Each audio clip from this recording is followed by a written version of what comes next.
bathroom, so I'll wait till I get home, right? I close the door and I see another door and the bathroom was next door.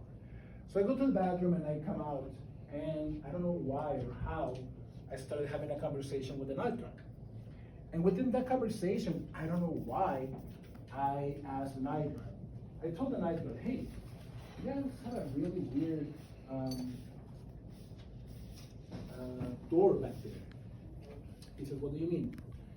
Well, I found this door in the open and there's a stairway that leads to a wall. It doesn't make sense. And the guy looked freaked. And he said, did you go down there?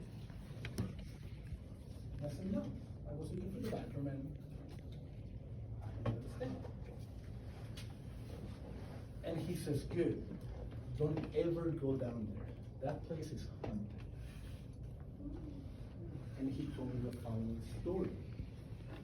According to this guy, he had been a night guard there for a while, and his job basically were 12-hour shifts, like from 8 o'clock at night to 8 o'clock in the morning. So he would come in at 8 o'clock at night, and then he would have to make sure that everyone had left the building. Once everyone had left the building, he would lock the door, and for the most part, he would go to the desk as the time watching television. According to him, one particular night, he got to work. He made sure that everyone had left the building. And when the last person left the building, he locked the door and he went to the desk to watch the television. According to the guy, 3 o'clock in the morning, on the dot, phone rings. And the guy picks up the phone and says, Radio Net Buenas Noches, and he hears this.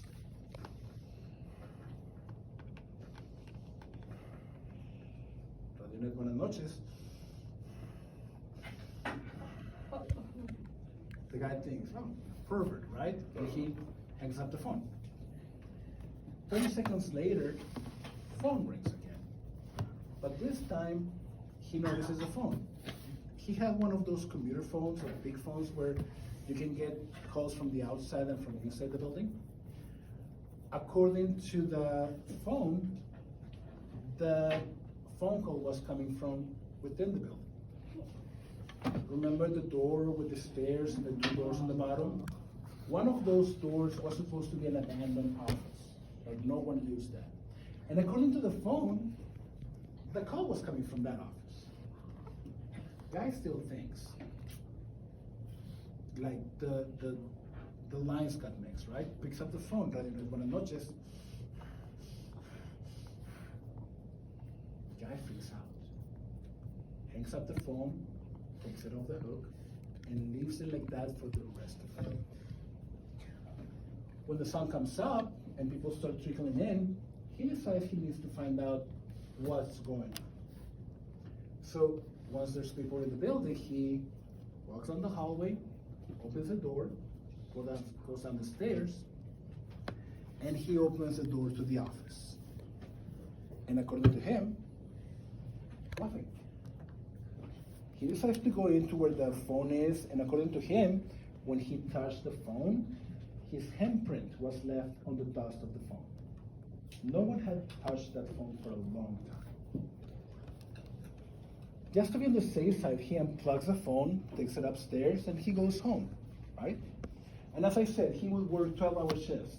So he went home at 8 o'clock in the morning. He had to come back the same day at 8 o'clock at night, which he did. So he comes back to work, 8 o'clock at night.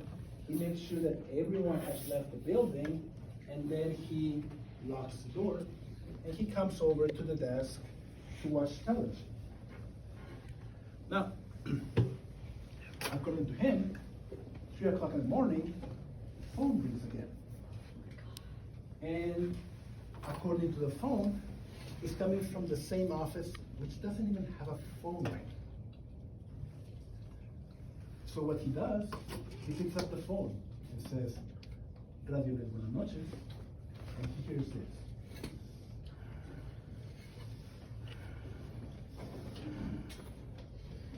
The guy freaks out. And then he hangs up the phone and takes it off the hook like he did the night before. Now, 20 seconds later, after he had taken the phone off the hook, behind him, he hears the blinds starting to move. And on the window, he hears this.